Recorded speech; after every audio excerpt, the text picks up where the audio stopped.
All right, what's going on, guys? This is gonna be the top 5 best loadouts in Warzone 2. We're gonna get right into it, and I want you guys to know that I've been tweaking the Cronin Squall for a while. I feel like this is the best overall build for it to start out with. So this is gonna be something that you're gonna want to have just overall this build right here, and we're gonna show you right now. I threw on the Kastovia DX90. Now I initially had, let's see, the Socken Tread 40, but this includes a silencer plus the low recoil. I've been messing with it like crazy, and this has overall been fantastic. So tuning is bullet velocity at 0.52 inches and the recoil smoothness at 0.54 ounces. This helps with sound suppression, bullet velocity, recoil smoothness, and recoil control at the cost of aim down sight speed, aim walking speed, and aiming stability.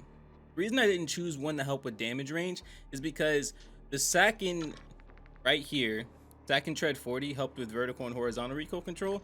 And so I said I might as well have something that's kind of the equivalent. And since this already has great damage range, I chose the Kastovia DX90.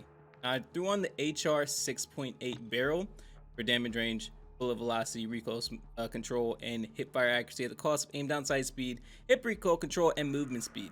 I did max out the damage range, but I mean, you don't have to max out entirely. You do see it does continue to change as you get to the max. So that was my choice. And then recoil steadiness at 0.39 pounds. Now I put on the lock grip precision 40. I did not tune it at all. I really like how this works. Now, if you guys don't like it, I can actually throw something else on there, but I put on the 50 round drum, the aim out V4, set the far distance to max, and just show you guys how amazing this build is right here. Check this out. Such little recoil and such little effort that I don't really see a reason to use anything else. Now, if you guys don't want to use this, you guys can potentially use the phase 3 grip. If you throw the phase 3 grip on there, increase the aiming out stability at about 0.18, 0.15, and then the recoil stabilization, you increase that a little bit. You'll actually get better handling a little bit if you get to around the 40 range. And this is also a pretty interesting build. You get pretty low recoil, but I think you get a little bit more than with the lock grip. You guys saw the lock grip didn't bounce that much. So this is my ideal choice right here. Now for my secondary, which is not part of the top 5, it's the MP9, which is the FTAC Siege. Put on the Super TAC VI, at 0.14 inches for damage range and 0.32 pounds for the recoil steadiness, 9mm overpressured, for bullet velocity 4.65 GR and the damage range at 0.11 Gs, 50 round drum, SIR 160, sprint to fire speed at negative 0.32 inches, aim down sight speed at negative 0.52 ounces, and then FTAC folder, aiming out stability at 1.70 inches, and I did not change the weight. Put on a stun, throwing knife, and this is my perk package. Trust me, this is what you really want to use. It's fantastic. Next thing I do want to show you guys actually the Kastov 762. So Kastov is a very interesting AR, and this is something I would suggest if, say, you don't have all the other ones leveled up, but you do have this one leveled up. This is still a fantastic weapon, very strong, and gets the job done. So I threw on the Polar Fire S for sound suppression, bullet velocity, damage range, and recoil smoothness at the cost of aim down sight speed and aiming stability. Set the bullet velocity at 0.77 inches and the recoil smoothness to 1.26 ounces. Put on the Cast 10 584mm barrel for damage range, bullet velocity, hip fire accuracy, and recoil control at the cost of aim down sight speed, hip recoil control, movement speed. Now I set the damage range at 0.28 inches and the recoil steadiness to 0.26 pounds.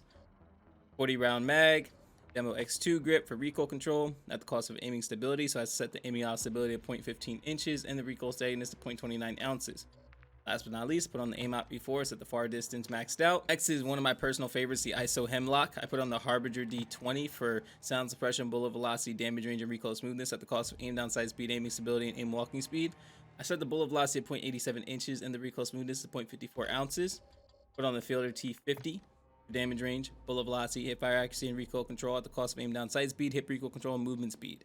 Damage range of 0.17 inches and the recoil steadiness of 0.15 pounds. Put on the aim out V4, set the far distance maxed out. Put on the 45 round mag, and then put on the 5.56 high velocity ammunition. Set the bullet velocity to 5.23 GR and the damage range of 0.20 Gs. This thing is fantastic, but I do have an alternative if you guys don't want this. If you guys don't want this, here's what you can do. Instead of high velocity, make sure you see the tuning for this, and you apply it to overpressured. So then you put this right here, set this to around right here. Now you have no negatives for damage range. You will get the bullet velocity, and now this thing is absolutely amazing. So it's completely up to you whichever one you want to use. Next, we're moving on to the TAC 56. This thing is so good. You don't even need a sight on it, but I put a sight on there for people that complain about the sight. So I put on the Harbinger D20 for sound suppression, bullet velocity, damage range, and recoil smoothness at the cost of aim down sight speed, aiming stability, and aim walking speed. Set the bullet velocity at 0.81 inches and the recoil smoothness to 0.54 ounces. Next, put on the 17.5 Tundra Pro barrel for damage range, hip fire accuracy, and bullet velocity at the cost of aim down sight speed and hip recoil control.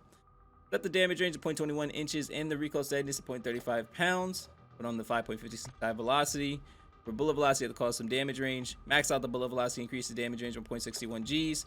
60 round mags unless you can handle the 40. And then the aim op V4 at the far distance maxed out. And here's the outcome. It's so good. Honestly, like I said before, you don't even need a sight, but a lot of people complain about the sight on here, so I'm gonna make sure you guys have a sight so no one goes on here saying, oh, you don't even have a sight on there, you don't know what you're talking about. Someone actually commented that, so I'm gonna make sure you guys have it. Last thing I do want to show you guys though is this beautiful weapon right here, which is the Vaznev. The Vaznev is such an amazing SMG, still gets the job done. In fact, I will show you an alternative as well, which is going to be the MP5.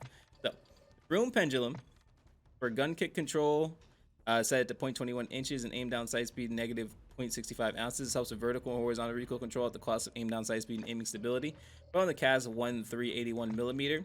For damage range, hip fire accuracy, and bullet velocity at the cost of aim down sight speed and hip recoil control. Set the damage range of 0.15 inches and the recoil steadiness of 0.34 pounds.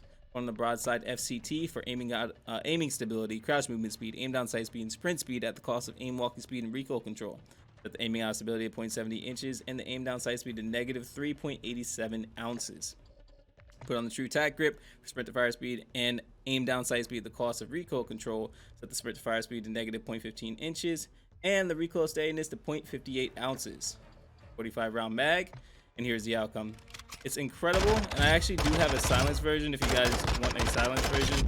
Basically all you're doing instead of the broom pendulum is you are going to put on the X10 RR40, and so the tuning would be essentially kind of similar. I'll show you guys just so you can get the job done right here. Put it to around 0.40 for bullet velocity, and then the recoil smoothness, you can either increase that or you can increase the aim down sight speed or just not touch it. Completely up to you. Whichever one you want to do, it'll be completely fine, but this is the outcome. It's actually very, very good. Whichever one you want to choose, especially for Warzone, you might want to actually have the silencer on there, so completely up to you whichever option you go with. But long range, just remember you're going to have to probably burst fire just because this gun does bounce quite a bit. Now, as an alternative, I did say I was going to show you guys the MP5. This is what I'm going to show you, the Merc 4 grip for hip fire accuracy, recoil steadiness, hip recoil control, and aim walking steadiness at the cost of hip walking speed and aim down sight speed. Set the aim down sight speed negative 0.28 inches and the hip walking speed to negative 0.54 ounces. Put on the 9mm overpressured for target flinch and set the bullet velocity at 4.94 GR and the damage range to 0.45 G. Put on 40 round mag. I don't really suggest any other one. You don't need 50. I just think that's kind of too much. VLK laser 7MW for aim down sight speed, aiming stability, and sprint to fire speed at the cost of laser being visible in ADS. Just keep that in mind. Set the sprint to fire speed to negative 0.23 ounces. And last but not least, the LM stockless mod for aim down sight speed, sprint to fire speed, movement speed, and hip recoil control at the cost of aiming recoil control, aiming stability, and flinch resist. Now check this thing out. It is so incredible. Despite the fact that it has a stockless mod, this thing is so good. The only thing is you have to watch long range. Don't even go for long range. It's not going to work out for you.